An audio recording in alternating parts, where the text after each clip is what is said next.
शिव शर्मा जी। महाराज जी, आपके चरणों में कोटि कोटि नमन। गुरुदेव भगवान, जब से आपका इस दुष्ट मन को आपके दिए गए मार्गदर्शन द्वारा निरंतर में रहने का प्रयास कर रहा हूं, लेकिन भय बना रहता है कि अचेत अवस्था में नाम जप न होने के कारण विकार हमें परास्त ना कर दें। तुम्हें चिंता किसका प्रश्न है? तुम्हें बच्चा, इस बात का तो डर तुम छोड़ दो। किसी पर भरोसा किया जाता है ना, तुम हमारी बात पर भरोसा रखो।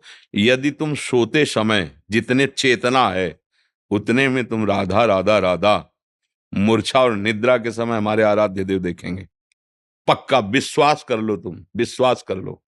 केवल तुम चेतना में संभाल लो तो अचेत में समाधि स्थिति तुम्हारी मानी जाएगी, निद्रा समाधि स्थिति।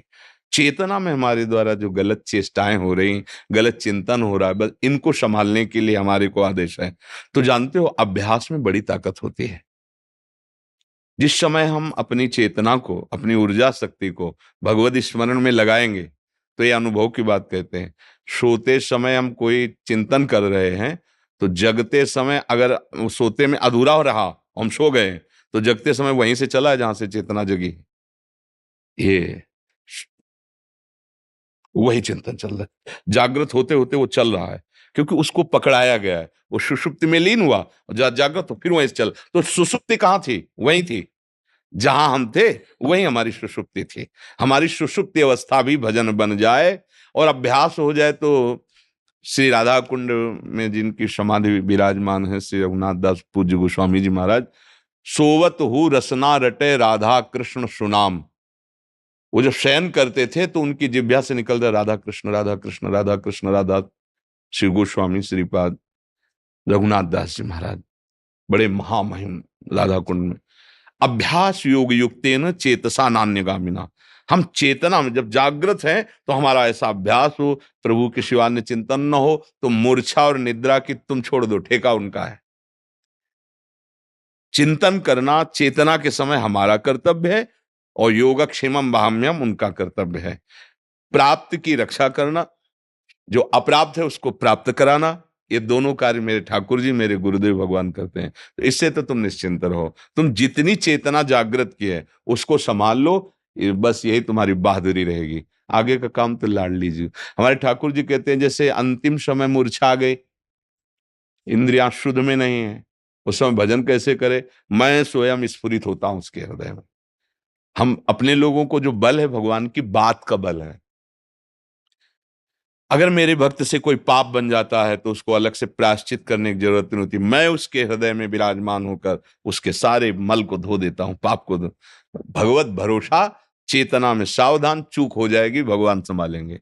राहत न प्रभु चित चूक किए की, करत सुरत सहबार ही की, जन अवगुण प्रभु मान न काऊ, दीन बंधु अति मृदुल स्वभाव। बिल्कुल निर्भय हो जाओ, डरो मत।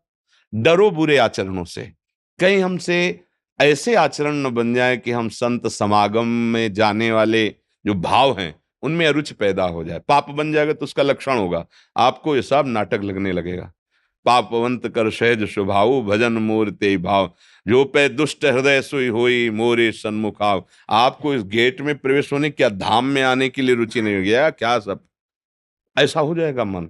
बस डरो तो इस बात से डरो कि प्रतिकूल वर्जनम, प्रभु के प्रतिकूल कोई आचरण न बन जाए। बस तुम निर्भय रहो, वो बड़े करुणामय हैं, बहुत कृपालु हैं, वो संभाल लेते हैं। और बड़े भाग्यशाली हो जो आप नई अवस्था में भागवतिक मार्ग संबंधी प्रश्न कर रहे हो। तुम्हें चिंता है कि कहीं मैं सो जाऊं, प्रभु को भूल जाऊं, ये छोटी मोटी कृपा नहीं, ये बहुत बड़ी कृपा है।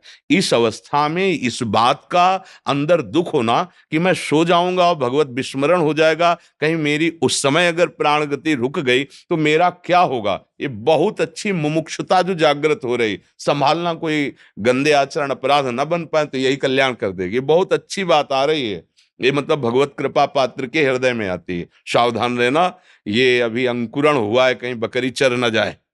हाँ, वहां अंकुरण हुआ तो इसका मतलब थोड़ी कि वृक्ष बन जाएगी, नहीं, माया रूपी बकरी चर भी जाओ। और बकरी का चरा हुआ जल्दी किनगा ले देता तो ये भगवान की जो प्रचंड दैवी माया है, ये बड़ी विचित्र है। ज्ञानी नाम अपि चेतांसी देवी भगवती हिसाब बलादा कृष्ण मोहाय महामाया प्रचति। और ये तभी आक्रमण करती जब अहम हो जाता है।